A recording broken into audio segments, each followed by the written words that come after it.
Sa pagkakaroon sir, sirado ang ato ang itong dito road no gina-construct. Kini human nga giablihan sa niadtong Christmas holiday no. Kay nag-break man pod ang atong mga trabahante sa contractor din sila mo nagtrabaho dito sa maong area. Busa katong higayon na tama na itong Pizza Tris sa kadlawon sa may alas 4 nakaabri to siya niya pag alas 4 siradaan pagkahapon temporaryung giablihan niya pagkagabi giablihan na pud no after nga wala na yung nagtrabaho. Ang status mo nato karang atong kontraktor kamulo sila pag-install og culvert sa maong dalan mo na ni ang last final nga trabaho nila karon nga totally maabri na gyud inig kahuman sa maong ilang installation no. Manginaot lang ta nga sa dili pa maabot ang gitakda nga petsa sa ilahang kontrata nga mohuman kaya actually ang target ani nila gyud nga before January 15 maablihan na gyud kini sa publiko magamit gyud kini sa publiko no mao ni ang target nila. So sa karon pitsa 5 na hopefully human nila nag-install nila ng ilahang culvert din ha aron gyud nga maagian na lauman man sab gud nato kay base sa atong nahibalan si Secretary Vince Dizon sa DPWH muanhin na pod mobalik na pod mo na atong nahibaluan una nga gakarakara gini sila karon nga human na nila ilang trabaho samtang padayon gyapon ang operation sa RTMI 24 oras gyapon ang ilang biyahe dawat-dawat system niya doon naman po tayo alternatibong ruta ako gani sige naman kung agi anong gikan sa Puntian padulong sa White Kulaman magawas dito sa Katipunan dito Katipunan ba sa may Arakan masayon dito agion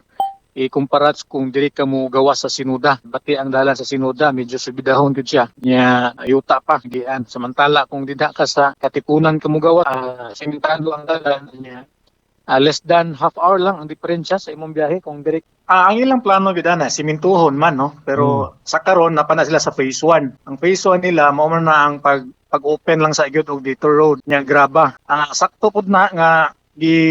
naka by phase siya kay may tabo mong wala sa karon graba is kung sige sag maagi-agian so mabantok sa pag-ayo no hopefully karon nga tuig pod ila po nang simintuhon no kay mao man na ang mao man gid ang atong dalan dinha pero mao man lagi kay dito road pa man temporary pa man gid ni no mao na man gid ni di na man gid mahimong temporary mahimo na gid nga ato ang access road na gid dinha kon main road na nato so ila gid na ang simintuhon mao ilang plano mao ilang sulti sa DPWH during sa ilang pagistorya kang mayor no before pa lang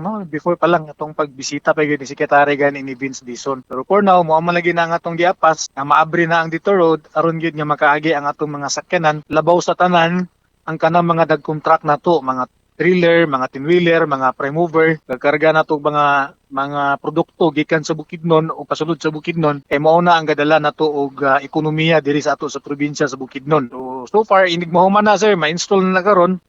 pwede na gid na magian. Lauman nato nga sunod semana maabri na gid na. Gamay lang gid nga pailob. Antos-antos lang sa ta kay taon taman kamulo pa man gid sila trabaho. Dili ta pwede nga concern no ang ato gyud no ang matud pa ni Mayor nga dili ta pwede nga mahimong rason nga mahimo na hinuong malangan ang pag-abrian ng dito road so kung makahatag man galit sila gigayon nga makaagi ta well magpasalamat ta no mao pud na ang kwan sinabtanay lang sa gid ta karon saon ta man nga nagian man gid ta ani nga agni nga kini bang trahedya man gid na gipadalhan mo gyud mga eksperto no gitest mo na lang yuta so far gahi gyud ang area bato ang ano bato ang kanang diya sa palibot no mao na ang ilahang resulta sa ilang assessment o mulig-on hopefully sige ihatag na lang nato na sa DPWH ang kanang ilang diskarte sa pagtrabaho ni ana kay sila man ang expert no gyud sa bahin sa kondisyon sa maong yuta o sa pag-implementar sa maong project so ang sato lang is mapahibalo nato gyud sa karon no sa kasamtangan nga doon na pagsira no doon na lang doon na pagsira sa katong detour makaagi pa man atong access road nga gihimo dito sa babaw no pero mo lagi